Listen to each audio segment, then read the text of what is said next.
बिस्मिल्लाहिर्रहमानिर्रहीम। अस्सलाम वालेकुम नाज़रीन, आप यूट्यूब चैनल देख रहे हैं। मैं इमरान खान हूँ। बिलाखिर इमरान खान साहब की बहनों को खुद ही निकलना पड़ा अपने भाई के लिए। और मैं दो स्टेटमेंट्स आपको याद दिला दूँ इमरान खान साहब के, क्योंकि उन दो बयानात के बगैर ये जस्टिफाई नहीं होगा। पाकिस्तान तहरीक इंसाफ जो मरूसी सियासत के इंतहाई ख़िलाफ़ है, और ये जमात जब बनी तो इसके सबसे बड़े नारों में से एक नारा था कि मरूसी सियासत नहीं होगी। तो एक तो ये बात आप जहन में रखें कि जब इमरान खान साहब अपनी पार्टी की आदत से बहुत ज़्यादा मायूस हो गए और उन्हें कैद तन्हाई में डाल दिया गया, तो उन्होंने दो मरतबा अपनी बहनों को एक ख़ास पैगाम भेजा तो बार बार, लेकिन दो ख़ास पैगाम हैं।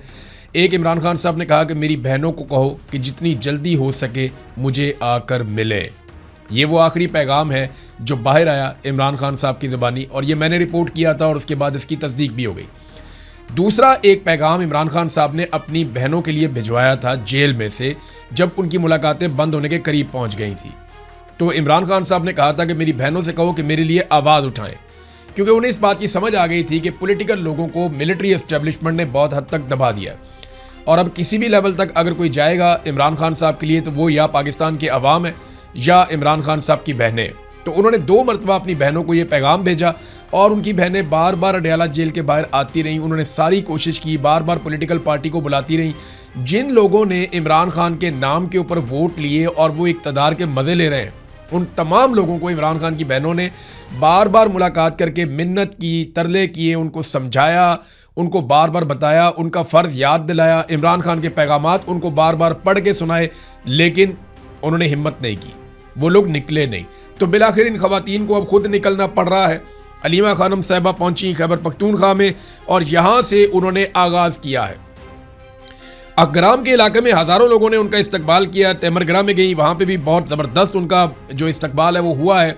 अब वो चित्राल की तरफ जा रही हैं, वहाँ पे वो एक तहरीक चलाएंगी। खैबर पख्तूनख्वा से वो तहरीक चलाती हुई बज़ाहिर ऐसे दिखाई देता है कि फिर वो पंजाब में जाएंगी, वहाँ पर तहरीक चलाएंगी। और कोशिश ये है अलीमा खानम की, ये तीनों बहनें मिलकर इस तरह का एक मोमेंटम बिल्ड करें कि दबाव डाला जा सके मौजूदा हुक्मरानों के ऊपर। अब सियासी लोग कर नहीं रहे। पहले आप सुन लें कि अलीमा खानम ने कहा क्या। एक तो जो ये मंसूबा बनाया जा रहा था, मैंने आपको पहले बताया था कि पार्टी के अंदर ये सोच पैदा हुई थी और इसके बारे में बार बार बात की गई थी कि बड़े पैमाने पर एहतजाज शुरू किया जाए और एक तहरीक शुरू की जाए, और उसके लिए डेट रखी जाए 5 अगस्त। लेकिन फिर मैंने आपको बताया कि मिलिट्री एस्टेब्लिशमेंट बीच में पड़ गई, और उन्होंने पाकिस्तान तहरीक इंसाफ को कहा कि आप इसकी कॉल देंगे आखिरी हफ्ते में, आखिरी 2 हफ्तों में आप कॉल देंगे, 1 या 2 हफ्ते में, यानी जुलाई के आखिरी 10 दिनों में आप कॉल दे सकते हैं। और फिर 5 अगस्त को जो आपका एहतजाज होगा वो सिर्फ 1 दिन का होगा, इससे ज़्यादा आपने एहतजाज नहीं करना। तो अलीमा खानम ने उसको मुस्तरद कर दिया। उन्होंने कहा जी ये क्या बात हुई कि 1 दिन के लिए इमरान खान के लिए। उन्होंने कहा जी अब हम मुस्तकिल दबाव डालेंगे, और दबाव के नतीजे में इमरान खान साहब का ना सिर्फ आंख का इलाज करवाएंगे बल्कि उनके हकूक भी उन्हें लेकर देंगे। जो जाली केसेस हैं, इमरान खान साहब जेल में बंद है, उनको आज़ादी मिलनी चाहिए, सादी सादी बात है। पहले सुने अलीमा खानम ने क्या कहा और फिर रद्द-ए-अमल किस तरह का आ रहा है। उन्होंने कहा इमरान खान की आंख जानबूझकर ज़ाया की गई है। क्या ये पाकिस्तान में इमरान खान की आंख का इलाज भी नहीं करवा सकते? ये इतने कमीने हैं। इमरान खान कहते थे दुश्मन हो और कमीना ना हो, लेकिन ये दुश्मन भी है और कमीना भी है। उन्होंने जानबूझकर कैद तन्हाई में रखा हुआ है। फैमिली की अव्वलीन तरजीह इमरान खान का इलाज है। इमरान खान ने कहा हुआ है कि जिद्दोजहद इबादत है, इस जुल्म के खिलाफ खड़े होना है। इमरान खान को 8 महीनों से कैद तन्हाई में रखा हुआ है। इमरान खान कैद तन्हाई में है क्योंकि ये इमरान खान से खौफ खाते हैं। इमरान खान से ये खौफ इसलिए खाते हैं क्योंकि इमरान खान अवाम की आवाज़ है। वक्त आ गया है कि अब जब हम निकलेंगे तो वापस घरों को नहीं आएंगे। अडयाला में जा जाकर पंजाब के लोगों का खौफ भी ख़त्म हो गया है। खैबर पख्तूनख्वा पहले जिम्मेदारी लेगा और फिर पंजाब भी उसके साथ निकलेगा। इमरान खान ने कभी नहीं कहा कि मेरे लिए भीख मांगो। इमरान खान ने हमेशा यही कहा कि मैं जेल में मर जाऊंगा लेकिन यजीद के सामने सर नहीं झुकाऊंगा। इमरान खान के लिए दबाव बढ़ाना होगा।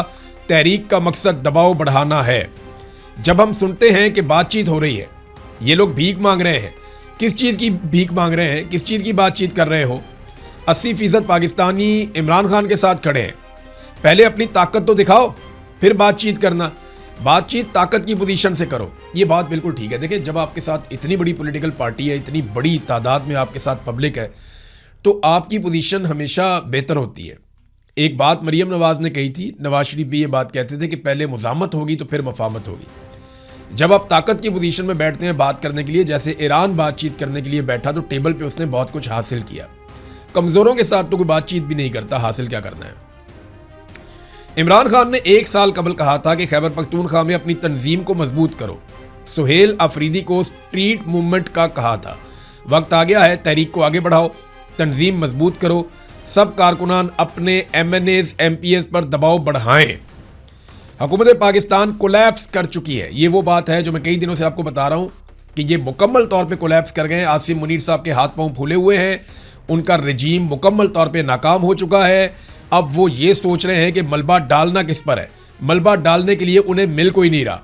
और पाकिस्तान तहरीक इंसाफ ने कोई बहुत बड़ा एहतजाज इस्लामाबाद की जानिब गुज़िश्ता 1.5-2 साल में किया भी नहीं है, तो ये मलबा भी किसी पे नहीं डाल सकते। तो इनके हाथ पांव फूले हुए, इनके हाथ में कोई चीज़ बाकी नहीं रह गई। अब वही बात अलीमा खानम कह रही है कि हुकूमत पाकिस्तान कोलैप्स कर चुकी है। आप पाकिस्तान में माशी, इंतज़ामी और अदालती हालात देख लें, अब आपको निकलना होगा। इससे पहले MNAs MPs को जाकर कहें आप आगे बढ़े, हम कारकुनान आपके साथ हैं, आपको इमरान खान के लिए निकलना होगा। अब कारकुनान इन MNAs MPs को चलाएंगे। MNAs MPs को खौफ है हम निकलेंगे तो कोई हमारे साथ नहीं निकलेगा। अब कारकुनान उनको निकलने की यकीन दहानी करवाएंगे। एजेंसियां बातें फैला रही हैं कि ग्रुपिंग है, हम इसकी तरदीद करते हैं। कोई ग्रुपिंग नहीं है, आप सब लोगों ने निकलना है, आप लोग तैयारी करें। तो ये अब इमरान खान की बहनें जो हैं वो अलग अलग निकलेंगी और वो अलग अलग जगह पे, तीनों बहनें हैं, वो 3 बहनें ज़्यादा मुतहर्रिक हैं, वो निकलेंगे अलग अलग जगह पे, कारकुनों को मुतहर्रिक करेंगे पंजाब के अंदर, खैबर पख्तूनख्वा के अंदर, और वो एक फाइनल मूवमेंट की तरफ जाएंगे। स्ट्रीट मूवमेंट वो कहाँ गई?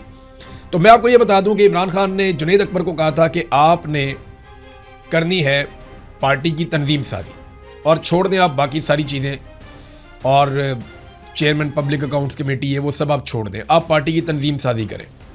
अब वहाँ क्या सूरत हाल है वो तो वही बता सकते हैं। दूसरी जानिब जो स्ट्रीट मूवमेंट है वो मैं आपको बता देता हूँ, क्योंकि ग्राउंड पे हमारे बहुत सारे जर्नलिस्ट हैं वो कहते हैं जी बिल्कुल नहीं हुई, ज़ीरो। जो स्ट्रीट मूवमेंट जिसकी जिम्मेदारी सुहेल अफरीदी को दी गई थी, उसमें सिर्फ उन्होंने एक अनाउंसमेंट किया था कि इमरान खान साहब की रिहाई के लिए नौजवान अपनी मेंबरशिप करवाएं, लेकिन एक मरतबा उन्होंने ये ऐलान किया और उसके बाद वो गायब हो गए। प्रैक्टिकली उन्होंने या उनके साथियों ने इसके लिए कोई कोशिश नहीं की, कोई कैंप्स नहीं लगाए गए, कोई ऐसी जद्दोजहद नहीं की गई जिसकी बुनियाद पे लोग आते, नौजवान आते, वो आकर इस तहरीक का, इसकी मेंबरशिप लेते और इसके ऊपर कोई हलफनामे होते, कोई इकट्ठे होते। वो एक बहुत बड़ा प्रोजेक्ट हो सकता था जिसमें 10-20 लाख नौजवान इकट्ठे हो जाते, लेकिन उन्होंने इस पर तवज्जो नहीं दी। और उसकी जो सबसे बड़ी वजह है वो पाकिस्तान की मिलिट्री एस्टेब्लिशमेंट ने इसके रास्ते में रोड़े अटकाए थे, क्योंकि फ़ौज, याद रखिएगा, स्टूडेंट से, जो फौजी की आदत है वो स्टूडेंट से और नौजवानों से वाकई बहुत डरती है। अब तक के लिए इतने, अपना ख्याल रखिएगा, अपने चैनल का भी। अल्लाह हाफ़िज़।